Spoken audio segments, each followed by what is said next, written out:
Hey everyone, welcome to the Mobile User Acquisition Show. In the Mobile User Acquisition Show, we talk about how to use mobile user acquisition strategies to grow your app quickly and capital efficiently.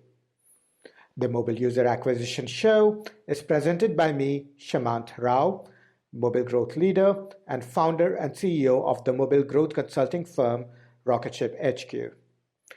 Each episode includes strategies, tips, and pointers from the leading edge of mobile user acquisition that you can use to unlock tremendous growth for your app in a sustainable and capital efficient manner. Our guest today is Danika Wilkinson.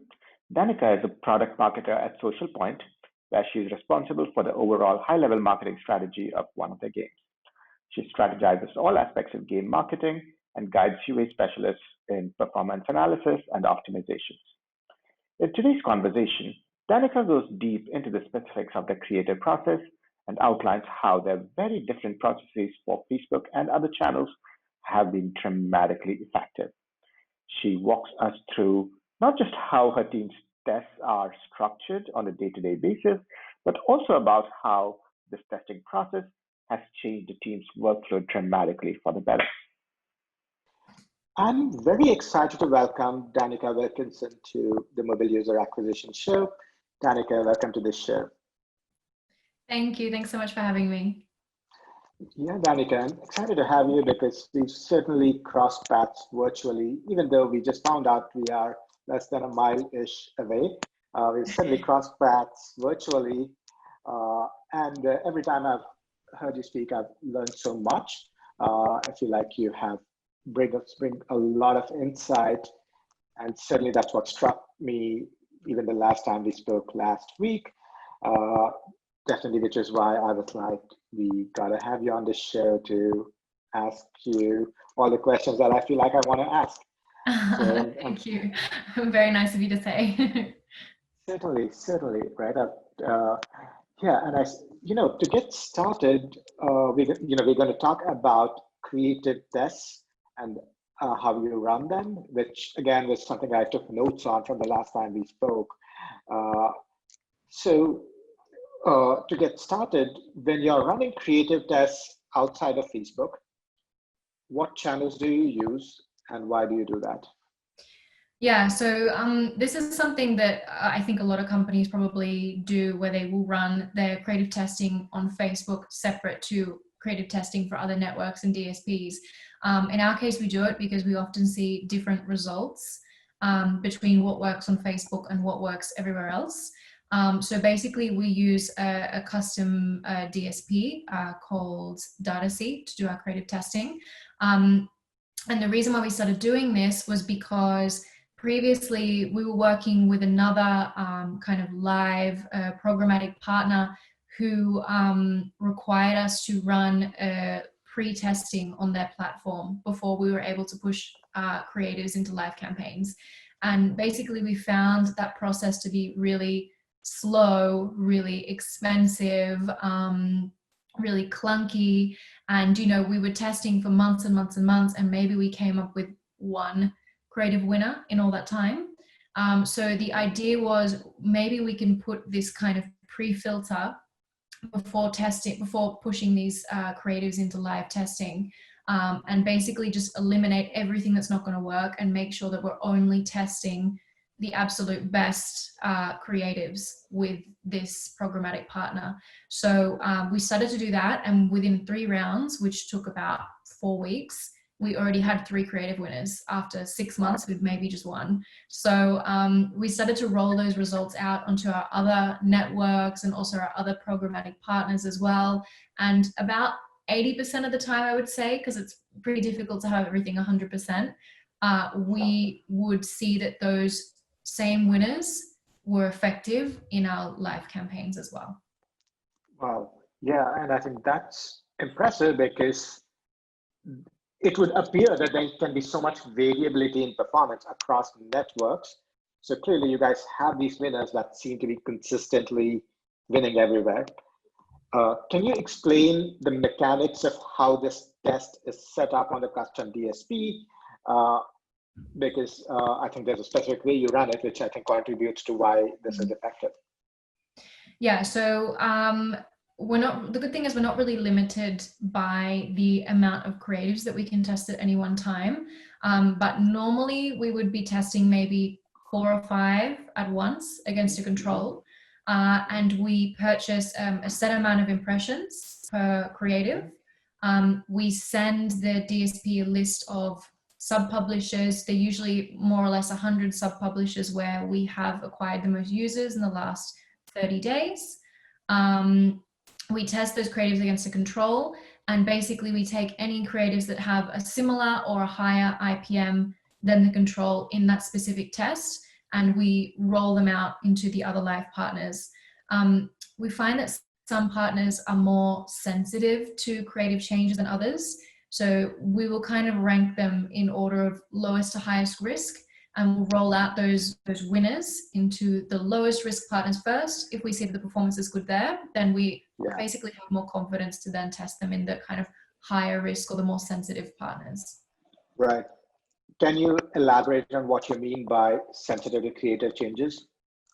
Yeah, so I mean, there are some partners that, you know, have quite a strong algorithm when it comes to adding new creatives, where they might send, you know, a small amount of impressions to a new creative, figure out if it's working or not, and then decide whether it's going to start sending a larger chunk of your investment there.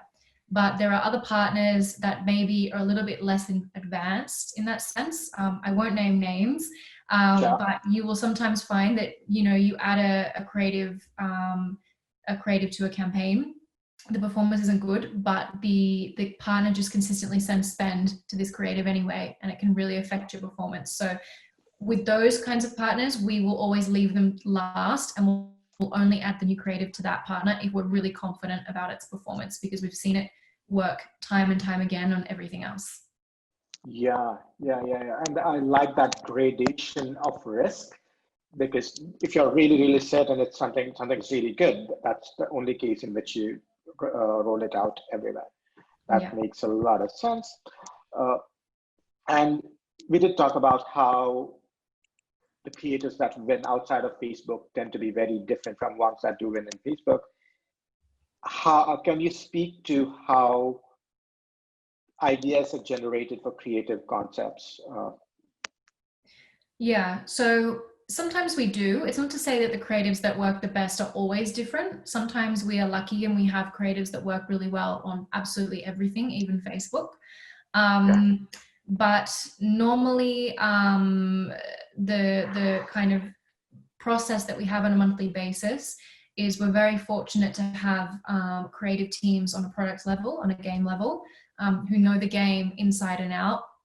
And it's basically their job on a monthly basis to present maybe a dozen different concepts that they've come up with. And from those, we might pick maybe 6 to 8 concepts that we want to go ahead with and we want to produce in the next month. So it's up to them to decide which ones they're going to produce in-house and which ones they're going to outsource. And the ideas, they can come from a number of different sources. So we could get them from combinations of different concepts that have worked in the past, or just based off different things that have worked in the past as well. We could get them from competitors, so, you know, looking at App Annie or looking at Facebook ads library, or even inspired by creatives that are working for other games inside the company. And on top of that, we have really open communication with our creative team. So always, if I have an idea, if one of my UA specialists has an idea, somebody on the product team or any other team in the company has an idea, we're always just sending through our ideas to the creative team, and they're adding them to the list to present in the brief at the end of the month. Sure. So it's my experience that ideas typically with creators, with marketers and creators, are never in shortage, right? Because you can think of ideas in the shower, you can think of ideas anytime, you come up with ideas. How does the creative team figure out or prioritize which ones to work on? Is there a process? How does that happen? Yeah, so we're actually trying to move towards more of a hypothesis-driven system. So basically making, assumptions and asking questions about what has worked in the past and also what hasn't worked in the past, and then using that to build a hypothesis to say, okay, I think, for example, that by simplifying this creative, it will work better because maybe users don't understand what is the gameplay of our game or something like that, and that will improve the conversion. And treating it kind of as scientific. So every creative test we do, we're trying to approve or disprove a hypothesis that we've come up with. We have these brief meetings because, the marketers on our side and the UA specialists, we're seeing day in, day out what is working, what isn't, and kind of identifying patterns, whereas maybe the creative team don't always have that visibility. So the idea is that every week we have a meeting, we talk about what's working, what's not, and our theories about why. And then when we have this kind of creative brief meeting at the end of the month, the final call about what creatives are going to be produced out of all of these ideas that they present is down to the marketers themselves. So we will say, okay, these are out of the 12 ideas you presented, we want these 6 because we think that based on our hypotheses and based on what we've seen, this is what's going to work the best. Sure. And I like how you expressed how you're asking why these are working, because I think that's an important factor in making sure you're just not spraying and praying, and that a creator does indeed work, right? Yeah. And to switch gears a bit, you talked about how the creative testing process works outside of Facebook. You have this very structured process. Mm-hmm. How does the process on Facebook differ from the process you described?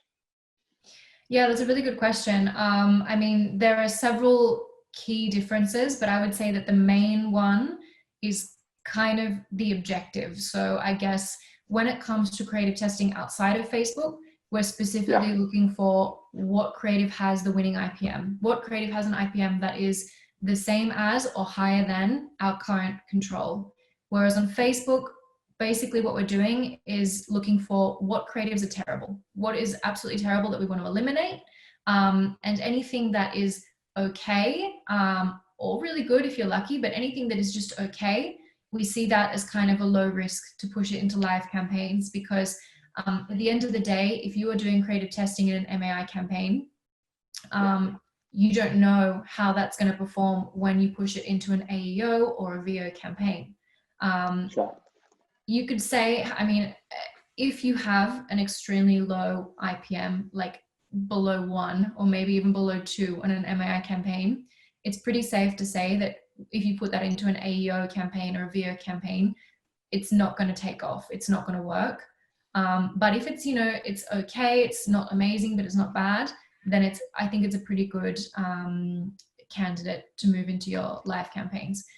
The other thing with Facebook is that we don't test against a control, whereas when we test for other partners, we do. And the reason for this is because Facebook is always biased towards creators that have historical data. So it doesn't matter if in theory the new creators you're testing should be the best. They will never beat a control on Facebook because Facebook already knows everything about that control. It knows who to show it to, when and where. So the idea with testing on Facebook is not to, split test or anything like that. It's to warm up the creatives in an environment that is the most similar to a real live campaign environment. And basically we let the algorithm decide what is the best. We don't try to fight it. We just try to work with the algorithm as much as possible. Yeah, definitely, right. And there's times when we've seen control ads that hog so much spend, it's just hard to compete against it, which can be a good thing, just because it's getting you stable and steady performance no matter what. But at some point, you're going to have to find new creators, and I think it makes complete sense to just not have the new ones compete against what's working already. And how do you think about the fact that something that's winning in MAI may not be the winner in value or AEO? So do you just run separate tests? How do you think about that? Yeah, so it goes back to kind of what I was saying before. I mean, it's pretty obvious to say that if something has an absolutely terrible IPM in MAI, it's not going to work in AEO or VO, because we have to remember that at the end of the day, Facebook is rewarding quality. So for them, giving their users the best experience is what makes them money. So if you're trying to add a very low IPM creative into an AEO or VO campaign, Facebook is not going to reward you with the high quality audiences that in theory you're looking for with that campaign type. So that's on the one side. However, on the other side, when I talk about the potential to add creatives that in testing have an okay IPM because it's low risk, this is because perhaps in that creative itself, there is something in particular that might pique the interest of the kind of user that you're going after. And in this case, it would be a paying user. So, I mean, it's all about finding the balance. There have been times where we've had creatives that in MAI campaigns work amazingly, they scale up, they have an extremely high MAI, but they just simply don't resonate with the quality users that we're looking for in AEO and VO campaigns. And in the end, a lower IPM creative works better. But I've never had a case where there's been a creative that in MAI has had an absolutely terrible IPM and it's worked well in AEO and VO. That's never happened. Right. So it's almost like a filtering mechanism for your AEO and VO. So whatever passes your first stage of MAI goes through a second stage of testing, so to speak. Gotcha. Exactly. Yeah. Gotcha. Yeah. And how do you think about extending the life of a winning ad, either by making variations or in any other way that could be on Facebook or off Facebook? How do you think about that? Yeah, I guess there are like a few different areas when it comes to variations of a winning concept. So the first and the most obvious one is localizations. So localizing the winning creative in all the languages that you're currently investing in. Sometimes you will see a difference in the things that perform well in English and the things that perform well in other languages, but more often than not, we see that the correlation is pretty clear. The second thing is going back and looking at things that have worked in the past and trying to combine that with your new concept. So, you know, if you have been fortunate enough to have a history of winning concepts, you'll probably already know different elements in those concepts that have worked, and you'll be able to easily combine them with your new concept. And then the third area is basically trying to make as many iterations as you can. And one trap that I think a lot of people will fall into is making iterations that are too similar to the original. And if you were looking at these videos every single day or these playables every single day, to you, they look different, but to a user, they look like the exact same thing. So you have to make sure that you play around with the most obvious elements, the colors, the backgrounds, the first 3 seconds, so that it looks different to the user itself. And then going a little bit further into that, something else that we also make sure we look at is that we don't become too IPM blind, that we don't let focus on IPM and CPI, these really like, you know, high funnel metrics, take away from everything else post-install. So it's important to always be looking at your retention and looking at your LTV and thinking about, okay, if my retention might be a little bit lower than what I would like, I maybe want to include more gameplay into my video. Or maybe if I want to increase the LTV a little bit, I might play around with adding some more like casino style elements like coins and currency and that kind of thing. And that might be interesting to that segment of players, for example. Yeah.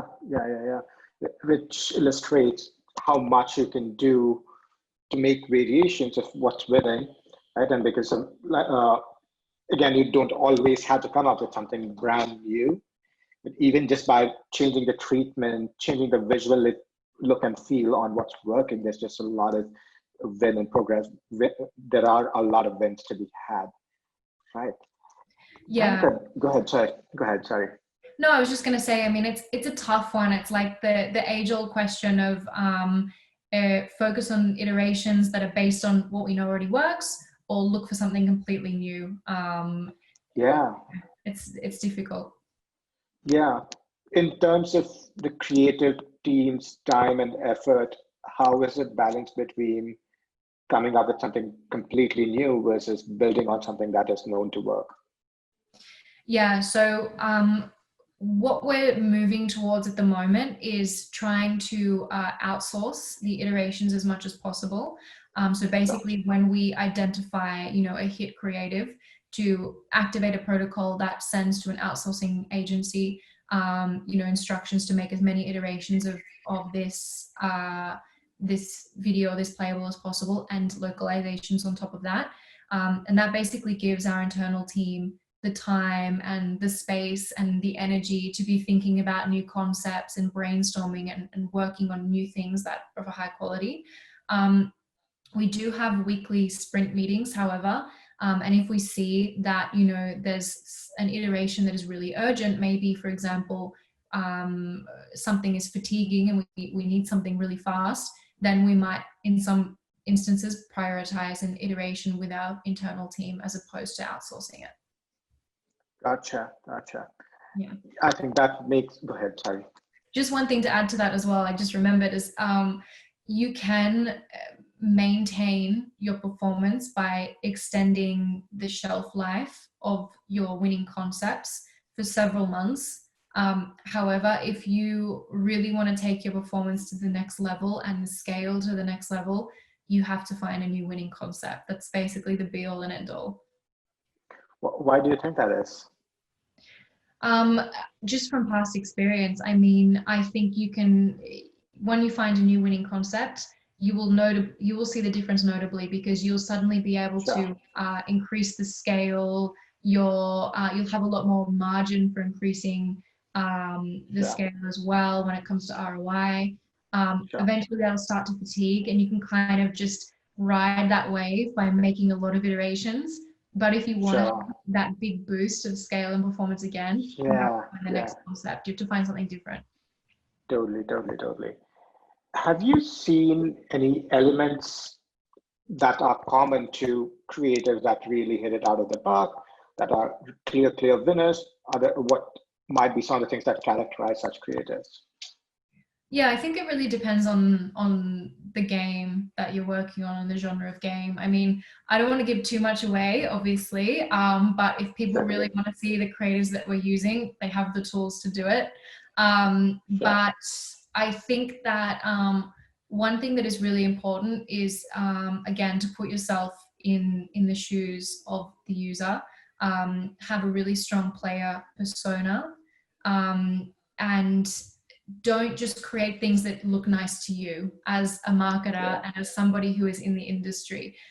This is something that we had to turn around a lot on our side and kind of force the artists to question their integrity as artists, and literally ask them to create things that they thought were really ugly, because we found that is what resonated better with our audience than things that for us we thought were really beautiful and high quality weren't working as well as things that were ugly and flashy and tacky. Yeah. I think we have an joke internally on our team that oftentimes if we have multiple creators, the ugliest one will win. The one we think is least likely to win ends up winning. So that's almost a contrarian way of predicting what could actually win. Yeah, and that's where a player persona really came into our line of thinking with that, because we started to think, well, why do these ugly, tacky creatives work well?